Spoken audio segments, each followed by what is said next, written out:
Cold drink आपण नेहमीच पितो, पण त्याऐवजी कैरीचं पन्ह पिऊन बघा, खूप छान वाटेल. आज आपण बघणार आहोत कैरीचं पन्ह कसं बनवायचं.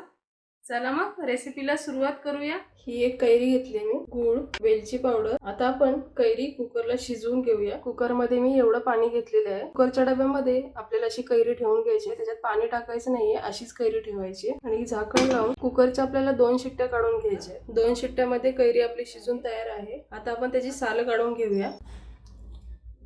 मस्त शिजली आपली कैरी. आता याचा गर सर्व काढून घेऊया आपण. हा बघा, आपला गर काढून तयार झालेला आहे. अर्धी वाटी गर आहे. आता अर्धी वाटी आपण गूळ टाकून घेऊया. आता याला व्यवस्थित मिक्स करून घ्यायचं आहे. शक्यतो हे आपल्याला मिक्सरला लावायचं नाहीये, हाताने बारीक करायचे. हा बघा, आपला गूळ व्यवस्थित मिक्स झालाय कैरीमध्ये. आणि हो, गूळ जास्त पौष्टिक असल्यामुळे मी ही गुळामध्येच बनवली. तुम्हाला हवी तर तुम्ही साखरेमध्ये पण बनवू शकता ही रेसिपी. आता आपण याच्यात वेलची पावडर टाकून घेऊया, ती पण व्यवस्थित मिक्स करून घेऊया. वेलची व्यवस्थित मिक्स झालेली आहे. आपल्याला अशी एक चाळणी घ्यायची आणि त्याच्यामध्ये हा गर गाळून घ्यायचा आहे, म्हणजे त्याच्यामध्ये कैरीचे किंवा गुळाचे कण असतील ते बारीक होऊन जातील. आणि असा स्मॅश करत राहायचंय त्याला. हे बघा, कैरीचं पन्ह बनवण्यासाठी आपला पल्प तयार आहे. याला तुम्ही काचेच्या हवाबंद भरणीमध्ये भरून फ्रीजमध्ये ठेवू शकता, जेणेकरून तुम्हाला जेव्हा हवं तेव्हा पन्ह बनवू शकता.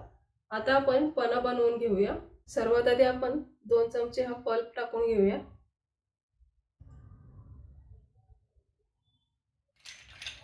आणि बर्फ टाकूया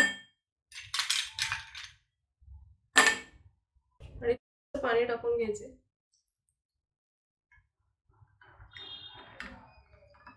आणि चमच्याने व्यवस्थित मिक्स करून घ्यायचं. कैरीचे पन्ह आपलं पिण्यासाठी तयार आहे. रेसिपी आवडली असेल तर नक्की करून बघा. व्हिडिओला लाईक करा, चॅनलला सबस्क्राईब करा. घरच्या घरी बनवा, सहपरिवार प्या आणि आनंदी राहा.